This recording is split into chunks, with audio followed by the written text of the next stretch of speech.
अल्हम्दुलिल्लाहि रब्बिल आलमीन वल आक़िबतु लिल मुत्तक़ीन वस्सलातु वस्सलामु अला सय्यिदिल अंबियाइ वल मुरसलीन व अला आलिहि व सहबिहि व बारिक वसल्लम अम्मा बाद फ़अऊज़ु बिल्लाहि मिनश शैतानिर रजीम बिस्मिल्लाहिर रहमानिर रहीम। अस्सलामु अलैकुम वरहमतुल्लाहि वबरकातुहू। ट्यूटोरियल.pk की रमज़ान ट्रांसमिशन से रज़िया निसार आपको खुशामदीद कहती है। रमज़ान मुबारक के हवाले से एक नए मौजू के साथ मैं आपके सामने हाजिर हूँ। हमारा आज का मौजू है अलविदा माह रमज़ान। रमज़ान का आखिरी अशरा आ पहुँचा है। रमज़ान कैसे आया, कैसे गुजर गया, ये गिनती के दिन पर लगाकर यूं उड़ गए कि हम उनको थाम ना सके, रोक ना सके।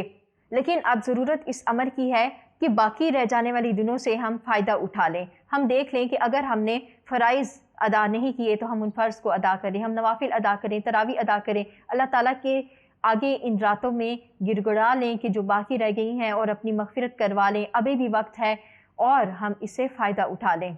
रमज़ान बेसिकली अपना मुहासबा करने का महीना है। आपने ये देखना है कि रमज़ानुल मुबारक के महीने में आपने जो इबादत की, जो काम किए, आपकी ये रूटीन रमज़ान के बाद भी रहे।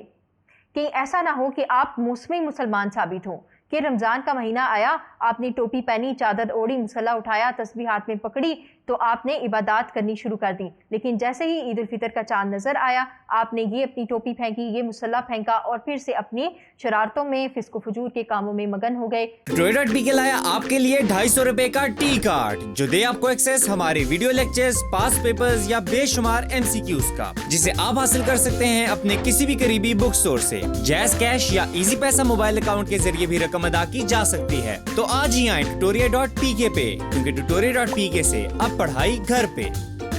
ऐसा नहीं करना, ऐसा करना हमें ज़ेब नहीं देता। ये एक मुसलमान का शिआर नहीं हो सकता। एक मुसलमान तो वो है जो अल्लाह और उसके रसूल सल्लल्लाहु अलैहि वसल्लम का मुती और फरमा बरदार होता है।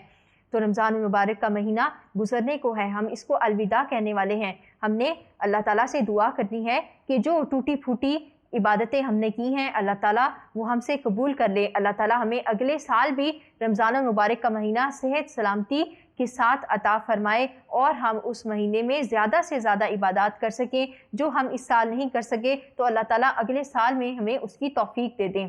हम देखते हैं कि रमज़ान मुबारक में लोग ज़्यादा इबादत का अहतमाम करते हैं। जो लोग कभी नमाज़ नहीं पढ़ते वो भी रमज़ान मुबारक में नमाज़ पढ़ने लगते हैं, रोज़े रखते हैं, इबादत करने लगते हैं। लेकिन रमज़ान के बाद ये सिलसिला ख़त्म हो जाता है। ऐसा नहीं होना चाहिए। हमने अपना मुहासबा नफ्स करना है, हमने खुद को कटहरे में खड़ा करना है और हमने कोशिश ये करनी है कि जो हमारी रूटीन रमज़ान में थी, फ़राइज़ अदा करने की, नवाफिल अदा करने की, कुरान मजीद की तिलावत करने की, ज़िक्र व अज़कार करने की, ये तमाम रूटीन हमारी रमज़ान के बाद भी रहे। हम सिर्फ़ रमज़ान के महीने में तो मुसलमान नहीं होते ना, हम तो पूरा साल मुसलमान हैं। तो क्यों ना हम पूरे साल को रमज़ान की तरह गुजारें। हम जो काम रमज़ान में कर रहे हैं, जो रूटीन हमारी रमज़ानुल मुबारक में है, वही रमज़ानुल मुबारक के बाद भी रहे। अल्लाह ताला से हम इस अमल की, इस काम की तौफीक चाहते हैं। इसके साथ ही ट्यूटोरियल.pk की रमज़ान ट्रांसमिशन से रज़िया निसार को इजाज़त दीजिए। अस्सलामु अलैकुम व रहमतुल्लाह।